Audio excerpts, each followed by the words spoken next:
I'm Lisa Pavelka, and I'm going to show you today how to make some very cool swingy disc cutter earrings. I've got my pre-cut Fire Mountain Gems and Beads discs in copper. I usually gravitate towards the ones that are a little thinner, which means a higher gauge.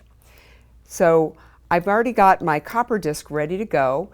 I'm going to use the chasing hammer here and the round edge, and I would just tap it all over. I like an all-over hammered look. Don't forget to flip it over and do the other side. So texturing metal also means that you're probably work hardening it. You're compressing the molecules, the crystalline state of those molecules, so that it makes the metal even harder. So we want to soften up that metal. I'm just going to do a very quick look at what annealing looks like. Always make sure that you work well away from your torch. I'm always standing behind it. We press down the safety button, ignite it, and then press in this little button that's right to the side here. That means I don't have to hold it with my thumb or my finger the whole time it's working. Check to make sure you have a nice sharp flame. That's a bushy flame. This is what we're looking for. Annealing is heating up the metal until it's bright red, and that way in a darkened room, not dark, you just want a dim room, you would just keep doing that. And what that's going to cause is a bit of fire scale. And after you've annealed your piece, you definitely want to quench it in a bowl of water. Make sure you're using a glass bowl or a ceramic bowl. Don't forget when you're done with the torch to set it somewhere safe where you won't come in contact with it with your elbow or your hands. And then use something like your pliers or tweezers to safely pick up your piece. So I'm just moving it enough over the edge that I can get a good grip on it, and into my quenching bowl it goes. It's already cool. So I don't need to dry this off because it's going into my pickle pot. My pickle pot is what's going to remove that dark black color. We don't want to drop it in. We want to use copper tongs, not stainless steel. And we want to set it in the pickle pot for about 5 to 10 minutes in a solution that we make using a Sparex product. So this is an acid. All right, all that fire scale's been removed.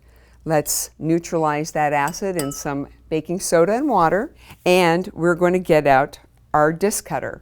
So I'm going to turn this into a bit of a crescent effect, crescent earring effect, and I'm going to use the largest die on my disc cutter, which is 5/8 of an inch. And generally when I'm using my disc cutter, I remove all the other dies to it because they can tend to bounce around when you do this. And let's do that now. And set those safely aside. And I want a permanent marker. So what I would do is actually use the die to draw my circle line around here. So I want a nice crescent-y effect. I don't know if crescent-y is a word, but it is now. Okay. So now I know just where I want to cut it. When you work with these dies, you want to work on a protective surface. Sometimes people will put them over their bench block, and that can actually damage this. There is a wonderful video, check it out, with Michael Washington on working with the disc cutters, a little bit more detail and information, but the tapered, beveled edge of these dies is the top. We want to work with the sharp edge on the bottom. You also want to give it a little bit of lubrication with the Pro Cut, or beeswax works just great, and don't be shy about getting a lot on there. Sometimes more is more and less is a bore. So we'll set that out of the way. And you want to work with a heavy hammer and one that's a little softer, like this copper mallet. Ideally, you want to try to do this with one firm strike. Sometimes you have to hit it a couple of times or even 3. But let's see, I'm going to step back and be far enough away from it that I'm controlling my hammer, also holding my hammer from the back so I get a little bit more leverage. You don't want to hold it right here. So let's see if I can do it one strike. Ready?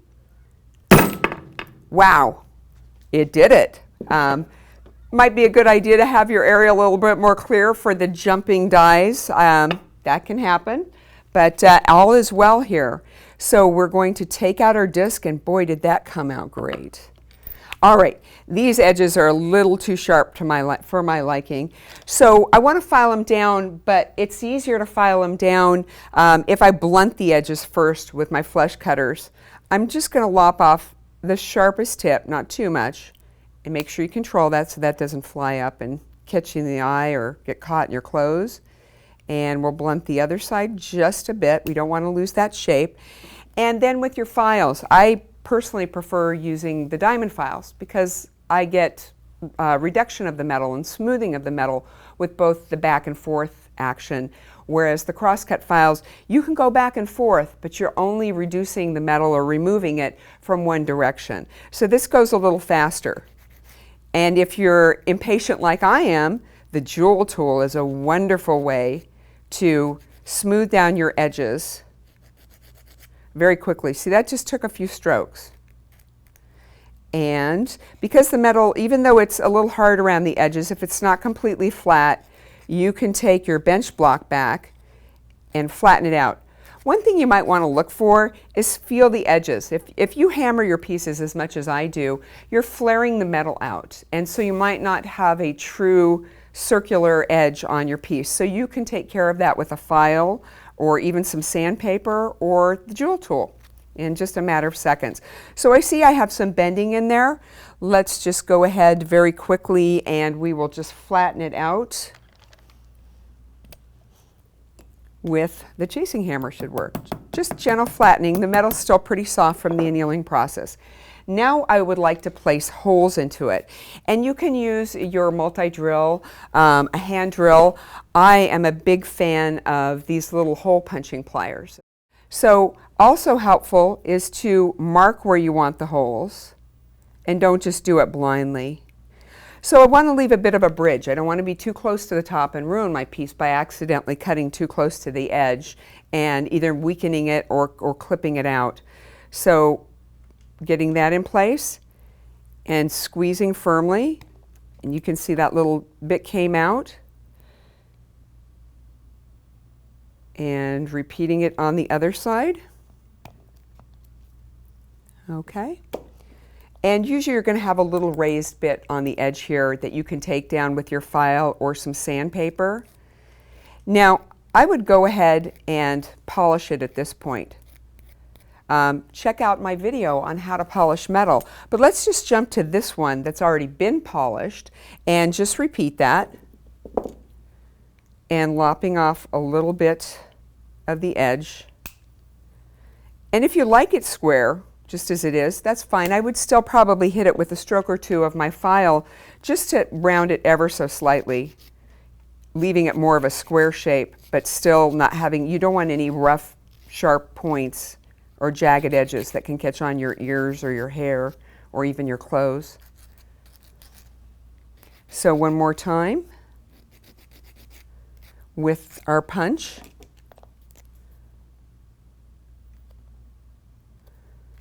Okay, now you can use a ruler or some calipers if that makes it better for you to get uniform spacing. But a little practice goes a long way to enhancing your ability to do it just using your natural spatial relationship abilities. So again, don't forget to check it and just take down any rough areas. And now I like to wear these so they face forward. Some people might want to arrange it so it goes from the profile view, but you can't really see it unless you're standing on my side. What I'm going to do is take a length of wire. How much you want to use depends on what type of connection you want. Do you want a more shaped, rounded wire like this one here, or something a little bit more subtle in the curvature? And you can even take your wires and you can hammer them. A good place to start is to just take a length of your wire. I'm using 20 gauge copper, and if it's a little kinked, we can straighten it with our nylon pliers or this handy wire straightening tool, and then cut off equal sections. So I went ahead and decided I'm going to want pieces that are about 1.5 inches long, and you can see I've bent them going in about 3/8 of an inch. So with our round nose pliers and having that 90-degree bend already in there, I'm going to measure from the tip on in, and right there, that's where I'm going to grab my wire. That should give me a nice round circle. You can even mark that with your permanent marker and wipe it away with alcohol. So we're rolling it over. So far so good. And I'm just going to come back in there and tuck it back in to complete that circle. Flipping it over and doing the same. They should be about the same length.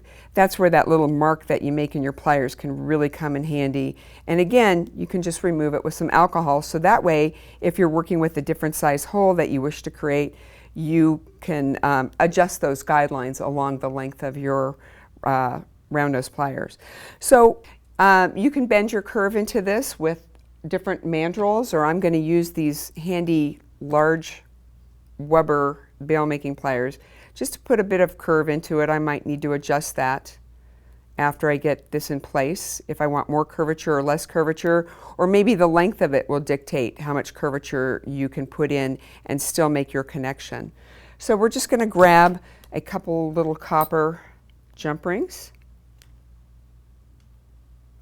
and find the opening.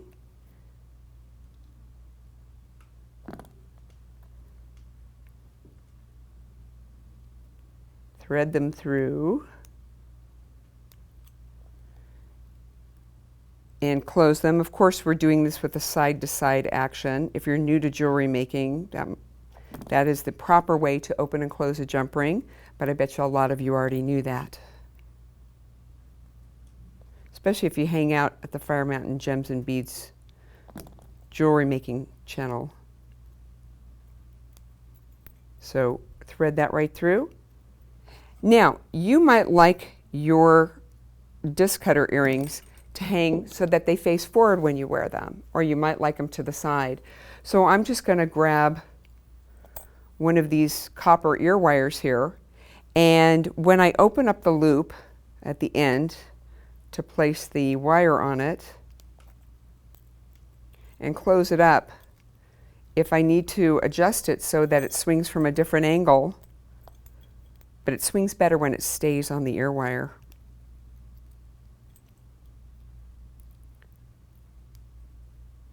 We're going to just close that down with the chain nose pliers. So from this angle, it's going to face forward like I like it. But you can just make a very simple adjustment if you like them to be parallel to the side of your head. Just hold it firmly and give it a quarter of a turn, and then it will face from a different direction. And that's it. Just a few simple tools, your pre-cut stamping blanks, and you've got some beautiful earrings that look like you bought them in the best department store in town. Thank you so much for joining me here today in the studio with Fire Mountain Gems and Beads. Have fun creating with metal.